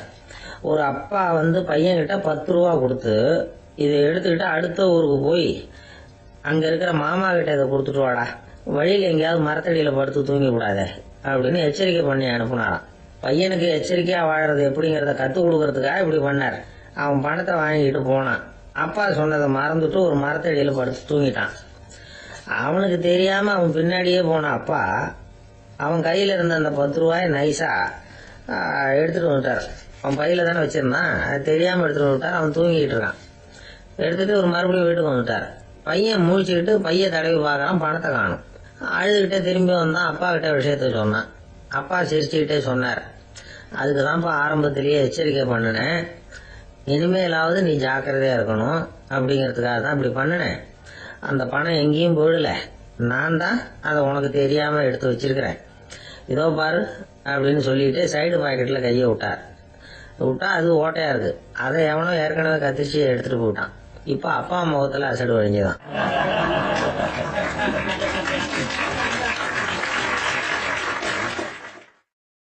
ஒரு அரசனும் அமைச்சரும் ஒரு நாள் ரொம்ப சாவகாசமா பேசிக்கிட்டு இருந்தாங்களாம். அரசன் அமைச்சரை பார்த்து ஒரு கேள்வி கேட்டிருக்கார். ஏங்க அமைச்சரே, ஆசை இல்லாத ஒரு மனுஷனால இருக்க முடியுமா அப்படின்னு. ஏன் முடியாது, துறவி அப்படிங்கிறவங்க எல்லாம் அப்படிப்பட்டவங்க தானே அப்படின்னாராம் அமைச்சர். அவங்க எல்லாம் உண்மையிலேயே ஆசையை விட்டவங்க தானே அப்படின்னு கேட்டாரா ராஜா. அப்படிதான் இருக்கணும் அப்படின்னாராம் அமைச்சர். அப்படின்னா ஆசையே இல்லாத ஒரு உண்மையான துறவியை நான் பார்க்கணுமேன்னார். அது என்ன பிரமாதம், அதுக்கு நான் ஏற்பாடு பண்றேன் அப்படின்னு விட்டார் இவர். சொல்லிவிட்டு உடனே புறப்பட்டு போனார். அங்கங்க தேடினார். அப்புறம் தான் அவருக்கு புரிஞ்சுது உண்மை துறவியை கண்டுபிடிக்கிறது எவ்வளவு கஷ்டமான காரியம்னு. இருந்தாலும் ராஜா கிட்ட சொல்லியாச்சே உண்மை துறவியை காட்டுறேன்னு. இப்ப என்ன பண்றது? ராஜா கிட்ட சொன்னபடி நடக்கலைன்னா அவருக்கு கோபம் வந்துடும். அமைச்சர் ஒரு யோசனை பண்ணார். அவருக்கு ஒரு வழி தெரிஞ்சுது. அதுதான் சரின்னு முடிவு பண்ணார். அதாவது அந்த ஊர்ல அவருக்கு தெரிஞ்ச நாடக நடிகர் ஒருத்தர் இருக்கிறார், நல்லா நடிப்பார். அவரை போய் பார்த்தார். இதை பாருப்பா, எனக்காக நீ ஒரு காரியம் செய்யணும்னார். என்னன்னு கேட்டார் அவரு. நீ ஒரு துறவி மாதிரி கொஞ்ச நேரத்துக்கு நடிக்கணும். ராஜா வந்து உன்னை பார்த்துட்டு போற வரைக்கும் நடி, அது போதும். அதுக்காக உனக்கு 10,000 ரூபாய் தரேன் அப்படின்னார். அவர் எந்த காலத்துல இவ்வளவு பணத்தை மொத்தமா பார்த்திருக்காரு. அதனால உடனே சரின்னு ஒத்துக்கிட்டார். அமைச்சர் வந்து அரண்மனைக்கு திரும்பி வந்தார். என்ன அமைச்சரே, இன்னுமா ஒரு உண்மையான துறவி கிடைக்கலன்னார். உண்மையான துறவி ஒருத்தரை இப்பதான் கொஞ்ச நேரத்துக்கு முன்னாடி பார்த்து பேசிவிட்டு வர்றேன். அவர் நம்ம ஊருக்கு வெளியில குளத்தங்கரையில உள்ள ஒரு ஆலமரத்துக்கு அடியில் உட்கார்ந்துருக்கிறார் அப்படின்னார் இவரு. அப்படின்னா உடனே புறப்படுங்க அப்படின்னார் ராஜா. பரிவாரங்களோட புறப்பட்டார். அங்க அந்த மரத்தடியில அந்த ஆளு வேஷம் போட்டுக்கிட்டு துறவி மாதிரி உட்காந்துருக்கிறான். ராஜா நேரா போனார். அந்த துறவி காலில் பொத்துன்னு விழுந்து வணங்கினார். உடனே ராணி அவர் காலில் விழுந்தாங்க. அடுத்தபடியா அமைச்சர் விழுந்தார். அவருக்கு தெரியும் இது நம்ம ஆளு தான்னு. இருந்தாலும் என்ன பண்றது, நேரம். அப்புறம் பரிவாரங்கள்லாம் துறவி காலில் விழுந்து ஆசீர்வாதம் வாங்கிட்டாங்க. ராஜா அப்புறமா தங்கத்தட்டுல பொன்னையும் பொருளையும் வச்சு அந்த துறவி கிட்ட ரொம்ப பணிவா நீட்டுறார். தாங்கள் தயவு பண்ணி இதை ஏத்துக்கணும் அப்படின்னு வேண்டிக்கிட்டார். அந்த துறவி பற்று இல்லாம அதை பார்த்தார். எல்லாத்தையும் திறந்துட்ட எனக்கு இதெல்லாம் எதுக்காக அப்படின்னு சொல்லி அதை மறுத்துட்டாராம். ஆஹா, உண்மையான துறவியை பார்த்துட்டோம் அப்படிங்கிற ஆனந்தம் அரசருக்கு. ரொம்ப நிம்மதியா திருப்தியா திரும்பி வந்தார் அரண்மனைக்கு. அதுக்கப்புறம் அமைச்சர் யாருக்கும் தெரியாம அந்த துறவி கிட்ட ஓடினார். சொன்ன பிரகாரம் பணத்தை நீட்டினார். இந்தப்பா, நான் உங்ககிட்ட சொன்னபடி 10,000 ரூபாய் பணம் எடுத்துக்கோ அப்படின்னார். அந்த ஆள் ராஜா கிட்ட சொன்னது மாதிரியே எல்லாத்தையும் திறந்துட்டோம் எனக்கு இதெல்லாம் எதுக்காக வேணாம் அப்படின்னு விட்டாராம். நடிச்ச வரைக்கும் போதும்பா, இனிமே இந்த நாடக வசனம்லாம் வேணாம், வேஷத்தை கலைச்சிரு, பணத்தை வாங்கிக்கோன்னார். இல்லைங்க, இது வேஷம் இல்ல, இது வசனமும் இல்ல, இது உண்மை. கொஞ்ச நேரம் துறவி மாதிரி நடிச்சதுக்கே இந்த தேசத்து ராஜா ராணி அமைச்சர் பரிவாரங்கள் எல்லாம் என் காலில் விழுந்து வணங்குறாங்க. அப்படின்னா உண்மையான துறவியா இருக்கிறது எவ்வளவு பெருமையான விஷயம். நான் உண்மையான துறவியா ஆக போறேன், அப்படி முடிவும் பண்ணிட்டேன் அப்படின்னார் அந்த நடிகர். வேஷம் கூட எப்படிப்பட்ட விளைவுகளை உண்டு பண்ணுது பாத்தீங்களா. நம்மால் ஒருத்தன் ரொம்ப வசதியா தான் இருந்தான். ஒரு நாள் அவன் சொத்து பூரா திருட்டு போயிட்டுது. அதுக்கப்புறம் இவன் துறவி மாதிரி ஆயிட்டான். ஊர் ஊரா சுத்தினான். ஒரு குருநாதரை தேடி கண்டுபிடிச்சான். அவர்கிட்ட சீடனா சேர்ந்துக்கிட்டான். அவனை பார்த்து ஒருத்தர் கேட்டார், நீ உண்மையான சீடன் தானான்னு. இல்லைங்க, சீடன் மாதிரி நடிச்சுக்கிட்டு இருக்கிறேன் அப்படின்னா. அது குரு துரோகம் இல்லையா அப்படின்னு கேட்டார் அவர். இல்லைங்க, நான் பண்ணது குரு துரோகம் இல்லை, என் குரு பண்ணதுதான் துரோகம். என்னுடைய பணத்தை கொள்ளையடிச்சது இவர் தான். அதை எங்க வச்சிருக்காருன்னு கண்டுபிடிக்கிறதுக்காக தான் இவர்கிட்ட வந்து சீடனா சேர்ந்திருக்கிறேன் அப்படின்னானா.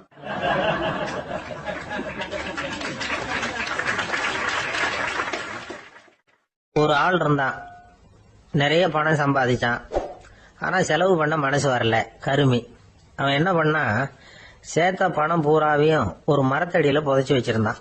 வாரத்துக்கு ஒரு தடவை அந்த மரத்தடிக்கு வருவான். புதைச்ச இடத்த ஆவலோட பார்த்துக்கிட்டு இருப்பான். அதுக்கப்புறம் போயிடுவான். அவ்வளவுதான். ஒரு நாள் ஒரு திருடன் வந்தான். இவன் புதைச்சு வச்சிருந்ததெல்லாம் எடுத்துட்டு போட்டான். இது தெரிஞ்சு போச்சு.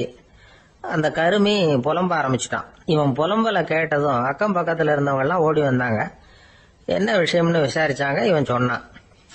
ஒரு பெரியவர் கேட்டார், ஏன்பா வாரம் வந்து இந்த இடத்த பாக்குறதாக சொன்னியே, எப்பவாவது இதுல இருக்கிற பணத்தை எடுத்து செலவு பண்ணிருக்கியா அப்படின்னு கேட்டார். நான் அப்பப்போ வந்து அதை பாக்குறது தான் வழக்கம், அதை தொட்டதே இல்லைன்னு அவன்.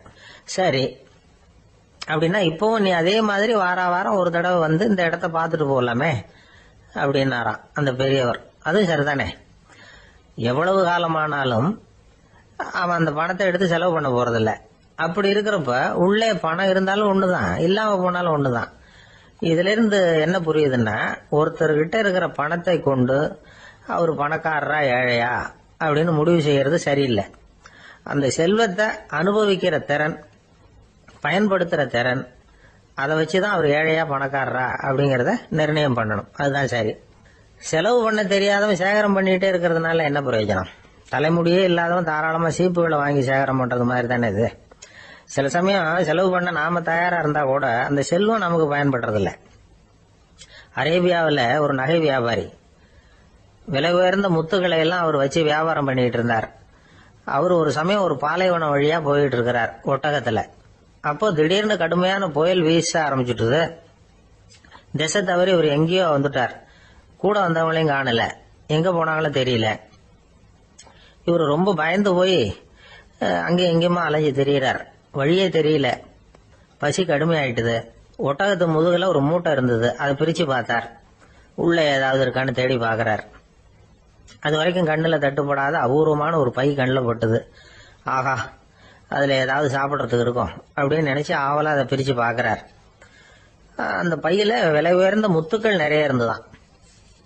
அப்பதான் அவர் நினைச்சாராம், விலை உயர்ந்த முத்துக்கள் கூட சாப்பிட்றதுக்கு உணவாக முடியாது அப்படிங்கறத புரிஞ்சுக்கிட்டாராம். எந்த நேரத்துல எது நமக்கு தேவையோ அது நமக்கு தாராளமா கிடைக்கணும். அப்படி அது கிடைக்கிறதுக்கு நம்ம கிட்ட இருக்கிற செல்வம் பயன்படணும். அது நமக்கும் பயன்படலாம், நம்ம மூலமா அடுத்தவங்களுக்கும் பயன்படலாம். அதுதான் செல்வத்தின் பயன். ஒரு மரத்தடியில ஒருத்தன் உட்காந்து அழுதுகிட்டு இருந்தான். அந்த பக்கமா வந்த இன்னொருத்தன் ஏப்பா அழுதுகிட்டு இருக்கிறேன்னு கேட்டான். இந்த இடத்துலதான் பூமிக்கு அடியில பணம் இருக்குது, புதைச்ச இடம் தெரியல, அதான் அழறேன் அப்படின்னா. நல்லா ஞாபகப்படுத்தி பாரு, எந்த இடத்துல புதைச்ச அப்படின்னு கேட்டான் இவன். அது எப்படி எனக்கு தெரியும், புதைச்சு வச்சிருக்கிறவன் நான் இல்லையே, எங்க எழுத்து வீட்டுக்காரன் அப்படின்னானா இவன்.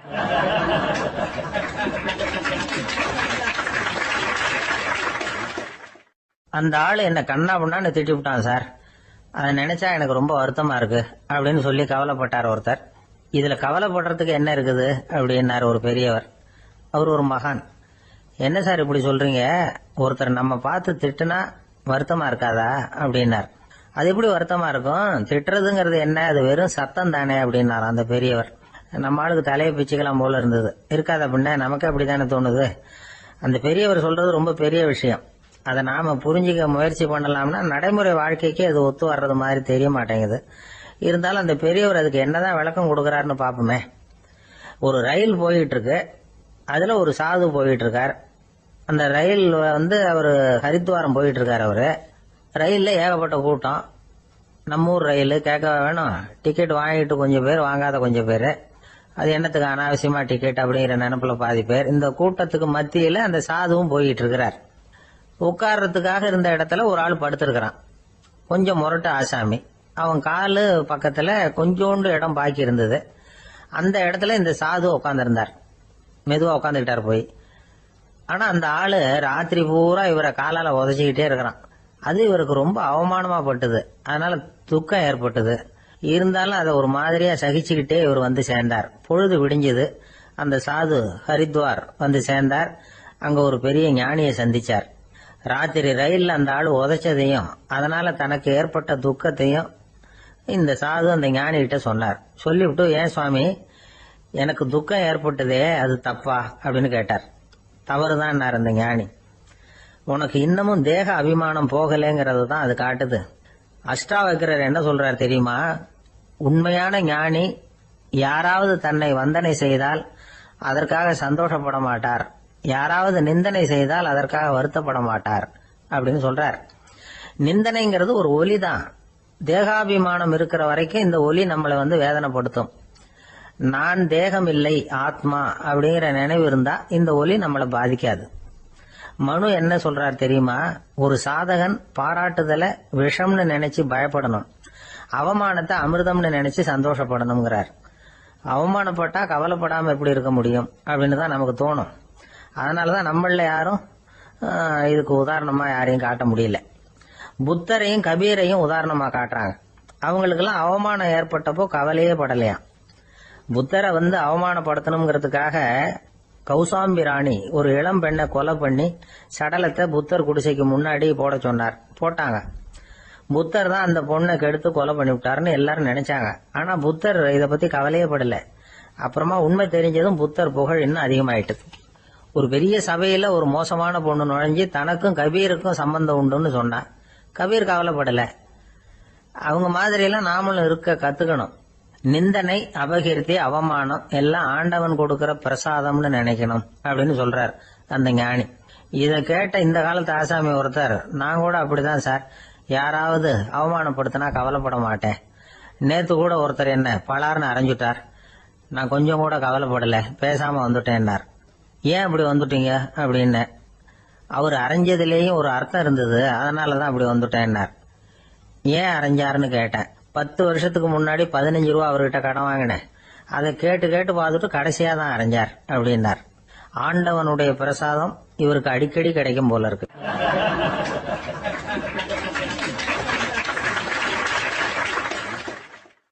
ஒரு பல்கலைக்கழகம், அங்க ஒரு இலக்கிய பேராசிரியர், அவர் பாடம் நடத்திட்டு இருந்தார். ராபர்ட் பிரவுனிங் எழுதிய கவிதைகளை பத்தி சொல்லிட்டு இருக்கிறார். மாணவர்களும் ரொம்ப அக்கறையா அதை கேட்டுக்கிட்டு இருக்கிறாங்க. ஒரு குறிப்பிட்ட கவிதையை பத்தி சொல்லும் பொழுது அந்த பேராசிரியருக்கே ஒரு சந்தேகம், அதாவது அந்த கவிதையின் சரியான அர்த்தம் என்னங்கிறதுல சந்தேகம். பேராசிரியர் யோசனை பண்ணார், அந்த கவிதையை முழுசா புரிஞ்சுக்க முடியல. அதனால மாணவர்களை பார்த்து சொன்னார், மாணவர்களே, ஒரு நாள் பொறுத்துங்க, இந்த கவிதையை எழுதின கவிஞர் எங்க வீட்டுக்கு பக்கத்துல தான் இருக்கிறாரு. இன்னைக்கு சாயந்தரம் நான் அவரை நேரிலேயே போய் பாக்குறேன், பார்த்து இதுக்கு என்னங்க அர்த்தம்னு கேட்டுட்டு வந்துடுறேன், அதுக்கப்புறம் உங்ககிட்ட சொல்றேன் அப்படின்னாராம். அன்னைக்கு சாயந்தரமே அந்த பேராசிரியர் கவிஞரை தேடிட்டு போயிட்டார். கவிஞர் அவங்க வீட்டுல அவர் பாட்டு உட்காந்துருந்தாராம். இவரு போய் அவர் முன்னாடி உட்கார்ந்தார். அப்புறம் கேட்டார், ஐயா, அந்த கவிதையின் முழு பொருள் என்னன்னு தெரிஞ்சுட்டு போறதுக்காக வந்திருக்கிறேன் அப்படின்னாராம். எந்த கவிதை அப்படின்னாராம் அவரு. இவர் அந்த கவிதையை சொல்லியிருக்கார். கவிஞர் கொஞ்சம் யோசனை பண்ணிவிட்டு அப்புறம் சொன்னாராம், பேராசிரியரே, நீங்க கொஞ்சம் தாமதமா வந்துட்டீங்கன்னாராம். இவருக்கு ஒன்னும் புரியல. நீங்க என்ன சொல்றீங்க, நான் தாமதமா வந்துட்டேனா? நீங்க தான் உயிரோட இருக்கிறீங்களே, அப்படி இருக்கும்போது நான் தாமதமா வந்துட்டேன்னா அது எப்படி அப்படின்னு இவர் குழம்பி இருக்கிறார். இப்ப கவிஞர் சொன்னாராம், ஐயா, நான் உயிரோட இருக்கிறேனா இல்லையாங்கிறது முக்கியம் இல்ல, நான் அந்த கவிதை வரிகளை எழுதினப்போ 2 பேருக்கு அதோட அர்த்தம் தெரிஞ்சிருந்தது, இப்போ ஒரே ஒருத்தருக்கு தான் அதோட அர்த்தம் தெரியும் அப்படின்னாராம். பேராசிரியர் யோசனை பண்ணிருக்கார். அப்படின்னா அந்த ஒருத்தர் கவிஞர் ராபர்ட் பிரவுனிங்கை தவிர வேற யாரா இருக்க முடியும்? இவர் தான் அப்படிங்கறத அவர் மனசுல நினைச்சுக்கிட்டார். அதனால சொன்னார், ஐயா, நான் தாமதமா வரல, அந்த கவிதையின் பொருள் என்ன அது சொல்லுங்கன்னார். பேராசிரியரே, நான் சொல்றது உங்களுக்கு புரியலன்னு நினைக்கிறேன். நான் இந்த வரிகளை எழுதினப்போ 2 பேருக்கு அதோட அர்த்தம் தெரிஞ்சிருந்தது. அந்த 2 பேர் யாருன்னா, ஒருத்தர் ராபர்ட் பிரவுனிங், அதாவது நான், இன்னொருத்தர் கடவுள். இப்போ அது கடவுளுக்கு மட்டும்தான் தெரியும். நானே இதை பத்தி பல தடவை யோசனை பண்ணி பார்த்தேன். இது ரொம்ப அழகானது, ஆனாலும் ரொம்ப வழுக்கலானது. அதை பிடிச்சிட்டோம்னு நினைச்சிட்டு இருக்கும் பொழுதே காத்து மாதிரி அது உங்ககிட்ட இருந்து ஓடி போயிடுது. எனக்கு ரொம்பவும் வருத்தமா தான் இருக்குது. நிச்சயமா நான் தான் இந்த வரிகளை எழுதியிருக்கிறேன், அதுல அர்த்தம் இருக்குங்கிறது எனக்கு தெரியும், அதை நான் உணர்றேன். ஆனா நீங்க என்ன மன்னிக்கணும், எனக்கே கூட அதை என்னால விளக்க முடியல. அப்படி இருக்கும் பொழுது உங்களுக்கு எப்படி அதை நான் விளக்க முடியும் அப்படின்னாரா அந்த கவிஞர். அனுபவிக்கப்படக்கூடிய எல்லாமே விளக்கப்படக்கூடிய ஒன்றல்ல, விளக்கப்படும் எல்லாமே அனுபவிக்கப்படக்கூடிய ஒன்றல்ல அப்படிங்கிறது ஞானிகளுடைய கருத்து. அதுக்காக தான் அந்த சம்பவம். வாழ்க்கையில நீங்கள் தொடர்ந்து ஆய்வு செய்து கொண்டே இருக்கக்கூடிய விளக்கங்களை ஒருபோதும் அடைய முடியாத பரிமாணங்கள் இருக்கிறதுனாலதான் அது அலுப்பு தட்டாம இருக்குது. உங்களால நிறைய அனுபவிக்க முடியும், இருந்தாலும் நீங்கள் அனுபவித்து அறிந்த விஷயங்கள் கூட வார்த்தைகளால விளக்கப்பட முடிவதில்லை அப்படிங்கிறது பெரியோர் சிந்தனை. இதெல்லாம் ஒரு பக்கம் இருக்கட்டும்.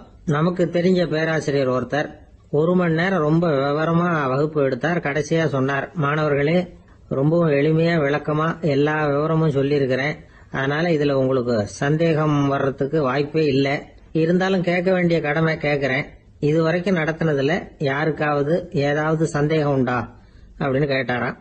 எனக்கு ஒரே ஒரு சந்தேகம் தான் சார் அப்படின்னு எழுந்திரிச்சு நிக்கிறான் ஒருத்தன். என்னன்னு கேட்டாராம். இதுவரைக்கும் நீங்க என்ன பாடம் சார் நடத்துனீங்க அப்படின்னானா அவன்.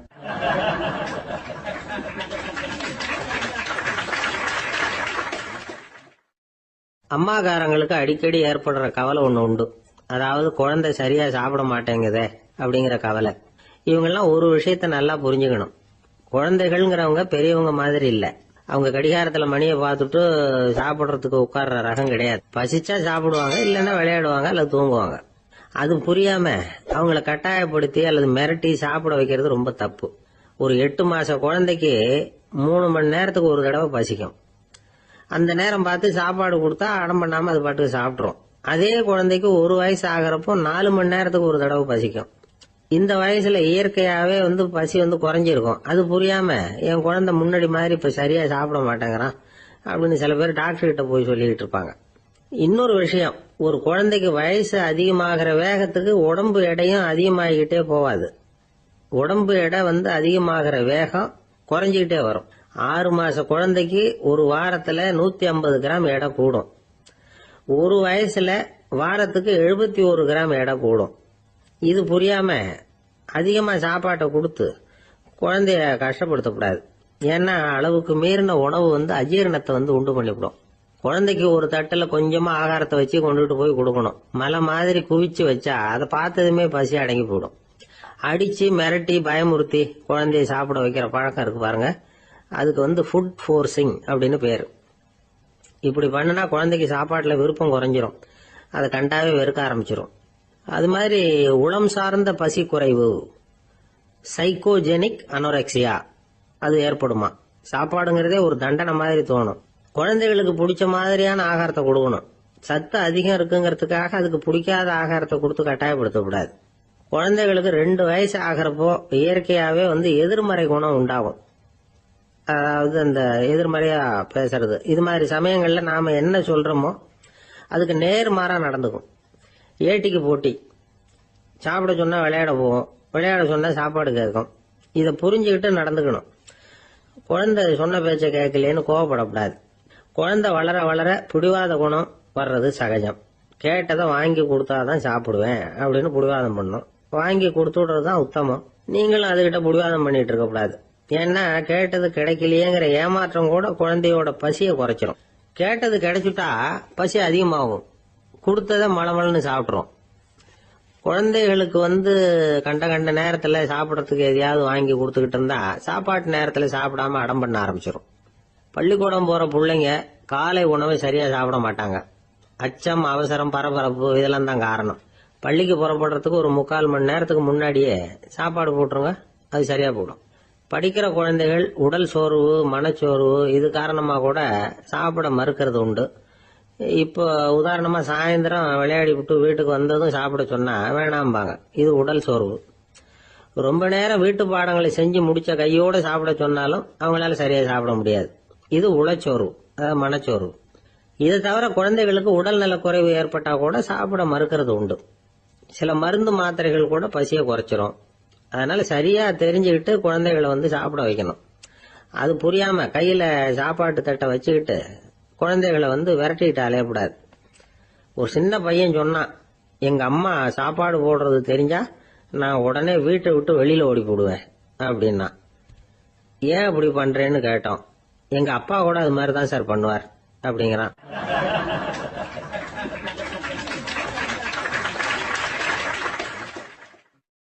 பந்திக்கு முந்தர ஆசாமிகள் நம்மள பல பேர் உண்டு. அப்படி முந்தறதுக்கு கூட முயற்சி பண்றவங்க நிறைய பேர் இருக்கிறாங்க. இதுல என்ன ஒரு விஷயம்னா, பந்திக்கு முந்தறது கூட தப்பு இல்லை. ஆனா அப்படி ஒரு விருந்துல ஆளா போய் உட்காந்து சாப்பிட்டா கூட வெளியில வர்றப்ப என்ன பெரிய விருந்து வச்சுட்டான், சாம்பார்ல உப்பு இல்ல, ரசத்துல காரம் இல்ல அப்படின்னு குறை சொல்லிட்டே வர்றது இருக்கு பாருங்க, அது சரியில்லை, நாகரிகமும் இல்லை. கல்யாண பத்திரிகையில என்ன போட்டிருக்குது, என் பொண்ணுக்கும் இன்னார் பையனுக்கும் கல்யாணம், எல்லாரும் குடும்பத்தோட வந்திருந்து மணமக்கள் ஆசீர்வதிக்கணும், இப்படித்தானே போட்டிருக்கோம். குடும்பத்தோட விருந்து சாப்பிட்டு சாப்பாடு எப்படி இருக்குன்னு அபிப்பிராயம் சொல்லிவிட்டு போங்க அப்படின்னா போட்டிருக்கு கல்யாண பத்திரிகையில. ஒருத்தர் வீட்டு விசேஷத்துக்கு போயிருக்கோம்னா எவ்வளவோ அசௌகரியங்கள் நமக்கு ஏற்படலாம். ஏராளமான கூட்டம் வந்திருக்கும். எல்லாரையும் அவங்க தனித்தனியா கவனிச்சுக்கிட்டு இருக்க முடியாது. நாம தான் அனுசரிச்சு நடந்துக்கணும். நாமளா போய் வாழ்த்த வேண்டியவங்களை வாழ்த்தி விட்டு சேரணும். அதை விட்டுட்டு பத்திரிக்கை கொடுத்தானேன்னு போனேன், கவனிப்பே சரியில்லை அப்படின்னு புலம்பிக்கிட்டு இருக்கக்கூடாது. ஒரு விருந்துக்கு போனா அங்க எப்படி நடந்துக்கணும் அப்படிங்கறத பத்தி கூட அனுபவசாலிகள் சில விவரங்கள்லாம் சொல்லியிருக்கிறாங்க. இந்த காலத்துல கல்யாணம், பிறந்த நாள், அது இதுன்னு நிறைய விருந்துகள் நடக்குது. அதெல்லாம் எதுக்காக? மனித உறவுகளை வளர்த்துக்கிறதுக்காக தான், வேற எதுக்கு? ஒரு விருந்துக்கு போனா அமைதியா பொறுமையா போய் உட்காரணும். அடிச்சு பிடிச்சிக்கிட்டு இடத்த பிடிக்க போறேன் அப்படின்னு நிக்கப்படாது. முதல் பந்தி நடந்துகிட்டு இருந்தா அது முடிஞ்சு இலை எடுத்து சுத்தம் பண்ணதுக்கு அப்புறம் போய் உட்கார்றது தான் நாகரீகம். இலை எடுக்கிறதுக்கு முன்னாடியே அங்க போய் உட்கார்ந்தா நல்லா இருக்காது. நீங்க சாப்பிட்டுட்டு உட்காந்துருக்கீங்களா, சாப்பிட்றதுக்கு உட்காந்துருக்கீங்களா, பாக்குறவங்களுக்கு சந்தேகம் வந்துடும். அதே மாதிரி இலையில எல்லா ஐட்டமும் பரிமாறினதுக்கு அப்புறம் சாப்பிட ஆரம்பிக்கணும். ஒவ்வொரு ஐட்டமா வைக்க வைக்க நாம பாட்டுக்கு எடுத்து உள்ள தள்ளிட்டே இருந்தோம்னா எதை வச்சோம் எதை வைக்கலன்னு பரிமாறினவரே குழம்பி போயிடுவார். ஏன்னா எப்ப பார்த்தாலும் இலை காலியாவே இருக்கும்.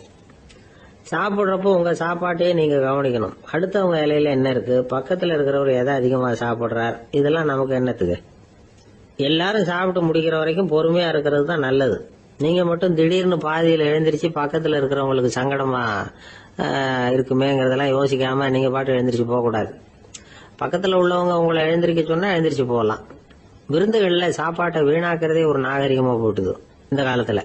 சாப்பாட்டுக்கே கஷ்டப்பட்டுக்கிட்டு பல பேர் இந்த உலகத்துல இருக்கிறப்போ சாப்பாட்டை வீணாக்குறது எவ்வளவு பெரிய மோசம்ங்கிறத நினைச்சு பார்க்கணும். வேணுங்கிற அளவுக்கு கேட்டு வாங்கி சாப்பிடுறது தான் முறை.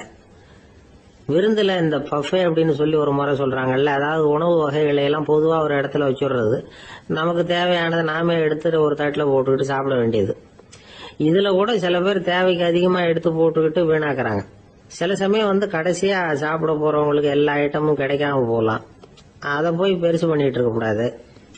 என்ன சார் இந்த அளவுக்கு கூடவா நாகரிகம் தெரியாம இருக்கிறோம், இதை போய் பெருசா சொல்ல வந்துட்டீங்களே அப்படின்னு நினைக்கலாம். ஒருத்தர் 2 பேருக்கு இந்த விவரம் தேவைப்படலாம். அவங்க காதலையும் இது விழட்டுமேங்கிறதுக்காக தான் இது.